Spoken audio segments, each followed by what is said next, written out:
Anda masih bersama kami di CNN Indonesia Live. 4.765 jemaah haji gelombang pertama akan mulai bertolak ke tanah air pada tanggal 15 dan 16 Juli 2022 melalui Bandara King Abdul Aziz, Jeddah, Arab Saudi. Jemaah haji yang tiba di tanah air akan melalui pengawasan kekarantinaan, kesehatan, dan protokol kesehatan yang berlaku. Sudah ada produser lapangan CNN Indonesia Arief Kurniawan yang melaporkan langsung dari asrama haji. Dan dari Bandara Soekarno-Hatta, maksud kami, kita akan sapa. Selamat sore Arief. Arief, seperti apa pantauan Anda terkait kesiapan pihak Bandara RSDC Wisma Atlet untuk menerima kepulangan jamaah haji gelombang pertama? Arief. Ya, selamat sore Fani.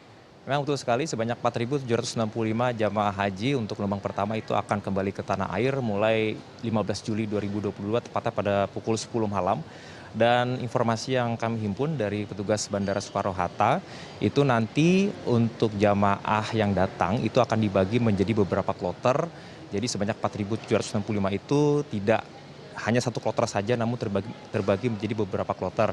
Dan nanti mereka untuk jamaah haji yang reguler itu mereka akan turun di Terminal 2 Bandara Soekarno-Hatta, sementara untuk yang ONH Plus itu mereka akan turun di Terminal 3 Bandara Soekarno-Hatta. Dan dari informasi petugas setempat itu nanti untuk yang turun di Terminal 3 Bandara Soekarno-Hatta untuk yang ONH Plus itu ada sekitar 400-an jamaah haji.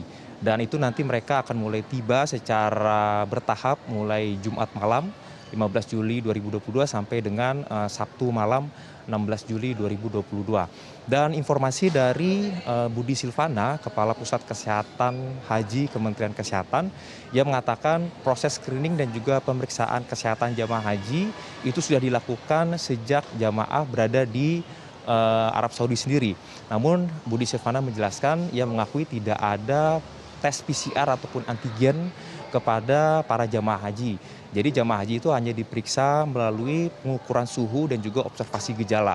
Jadi tim medis yang ada di Arab Saudi itu sebelum para jamaah berangkat itu dicek dulu jika mereka sudah lolos screening dan layak untuk pulang atau diterbangkan, mereka akan diloloskan untuk mengikuti penerbangan. Sedangkan yang jika dinilai ada kekhawatiran seperti misalnya suhu di atas 37,5, lalu dari observasi gejala juga ada gejala-gejala seperti batuk pilek, itu maka tidak akan diizinkan tapi akan dilanjutkan dengan tes PCR ataupun tes antigen. Dan nanti para jamaah ketika mereka sudah tiba di Bandara Soekarno-Hatta pun itu juga tidak dilakukan tes PCR atau antigen, namun mereka diperiksa melalui pengukuran suhu dan juga observasi gejala, yaitu melalui termogan dan juga observasi gejala dini yang tampak pada fisik dari jamaah haji. Dan jika mereka sudah dinyatakan lolos, mereka langsung diberangkatkan ke Wisma Haji atau asrama haji.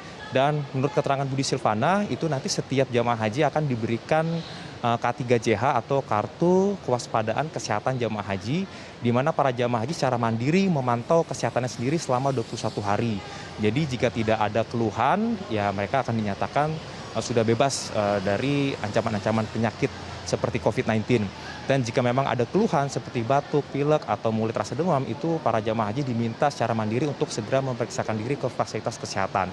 Dan Budi Silvana juga menambahkan selain COVID-19 itu ada beberapa penyakit yang menjadi perhatian global seperti misalnya cacar monyet, lalu juga difteri, MERS, dan juga polio. Namun sampai dengan sejauh ini untuk penyakit-penyakit global lain selain COVID-19 itu memang belum ada indikasi masuk ke Indonesia. Dan Budi Silvana juga menjelaskan bahwa untuk tingkat kematian jamaah haji pada tahun ini itu hanya 0,4 per mil, atau dari total 100.000 jamaah haji itu untuk tingkat kematian itu hanya ada di angka 47. Jadi sangat kecil sekali jika dibandingkan dengan 5 tahun lalu itu mencapai sekitar 300-an. Dan sebetulnya selain gelombang pertama itu juga ada 51 jamaah haji yang dipulangkan lebih awal. Itu mereka dipulangkan lebih awal karena memang menderita beberapa gejala penyakit, diantaranya adalah gangguan kejiwaan, kanker stadium 4, jantung, diabetes. Itu mereka sudah dipulangkan lebih dulu. Dan dari catatan Kementerian Kesehatan memang untuk tahun ini dari sekitar 100.000 jamaah haji itu sebanyak 15.000 melaporkan keluhan batuk dan pilek. Nah, jika dibandingkan dengan 5 tahun lalu itu kebanyakan keluhan yang dilaporkan adalah hipertensi atau darah tinggi. Jadi memang meskipun proses screening ataupun pemeriksaan kesehatan itu tidak seketat jika dibandingkan dengan tahun-tahun yang sebelumnya, karena proses pemeriksaan kesehatan ini tidak melalui PCR, hanya melalui pengukuran suhu dan juga observasi gejala. Namun Budi Sivana menjelaskan setiap jamaah haji itu harus patuh protokol kesehatan karena memang ada laporan gejala batuk pilek itu sebanyak 15.000 jamaah haji, dan sayangnya ini belum bisa dipastikan apakah karena faktor cuaca atau karena faktor kelelahan jamaah, karena tidak ada tes PCR. Jadi memang itu hanya menggunakan tes pengukuran suhu dan juga observasi gejala. Fani.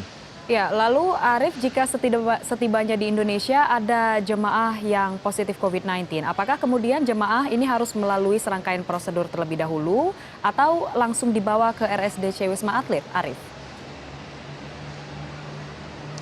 Ya, betul sekali. Jika memang ada gejala ataupun ada indikasi jamaah haji yang tiba di sini suhunya di atas 37,5, lalu juga dari observasi gejala ada tanda-tanda seperti terinfeksi COVID, dia langsung dirujuk untuk melakukan tes PCR dan juga atau antigen, dan jika terbukti positif mereka langsung dibawa ke RSDC Wisma Atlet untuk dilakukan perawatan. Fani. Baik, terima kasih produser lapangan CNN Indonesia Arief Kurniawan atas laporan langsung Anda.